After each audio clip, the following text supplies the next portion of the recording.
1949年，苏联提前4年成功爆炸原子弹，打破美国核垄断。美国政府勃然大怒，调查后，一起震惊世界的间谍案浮出水面。1942年8月，绝密核项目曼哈顿计划在美国启动，目标就是要赶在轴心国之前造出核弹。参与人员是来自西方国家的1000多名顶级科学家，包括12名诺尔奖获得者，克劳斯·福克斯就是其中一员。1911年，福克斯出生在德国，从小他就在数学和物理方面表现出惊人的天赋。希特勒上台后，福克斯被害得家破人亡，他逃亡到英国避难，对深恶痛绝。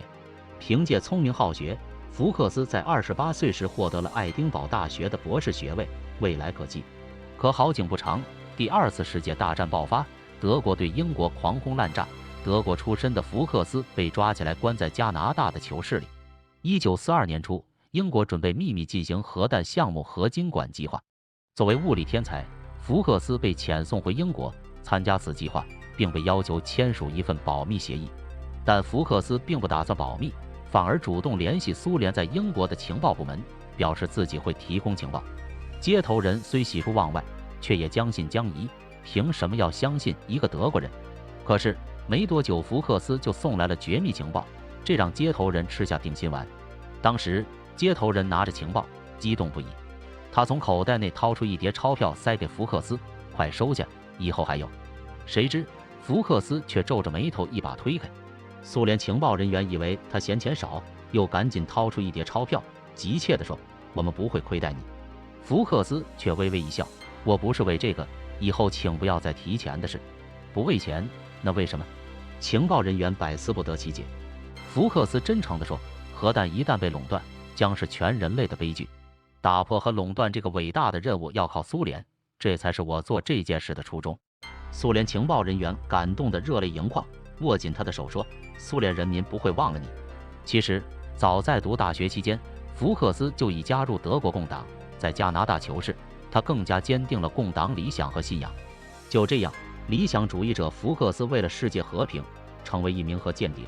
几个月后，处于德国炮轰下的英国决定暂停核金管计划，派出核心成员加入美国团队，共同启动曼哈顿计划。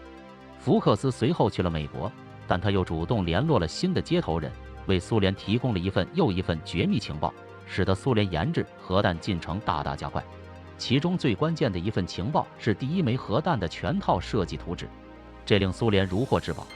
1945年7月15日，美国在阿拉莫戈荒漠上秘密成功试爆了第1枚核弹。9天后，美、苏、英3国在德国小城波茨坦会面，杜鲁门有些洋洋得意：“我们已掌握了一种威力十足的新武器。”但出乎意料的是，斯大林却无动于衷，甚至眉毛都没动一下。杜鲁门哪能想到，其实斯大林对美国造核弹的计划早已了如指掌。1949年8月29日，苏联上空一朵300米高的蘑菇云腾空而起，苏联成为第2个拥有核弹的国家。几天后，美国得知消息，杜鲁门气得怒拍桌子吼道：“不是说至少在10年内没有一个国家能造出核弹吗？现在怎么回事？给我彻查！”自己辛辛苦苦建立的核垄断，在短短4年就被打破。美国思来想去，肯定有间谍。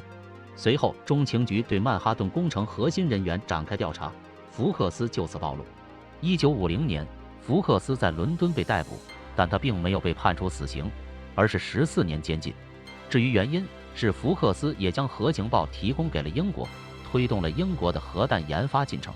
1952年，英国成为世界上最3个拥有核武器的国家。因表现良好，服刑9年后，福克斯提前出狱，此后定居德国，直到1988年1月逝世。在福克斯身上，我们看到的是人性光辉，他凭借自己的格局和力量，打破核垄断，改变了人类历史，全人类都该谢谢他。他是史上最危险的间谍，也是最伟大的间谍。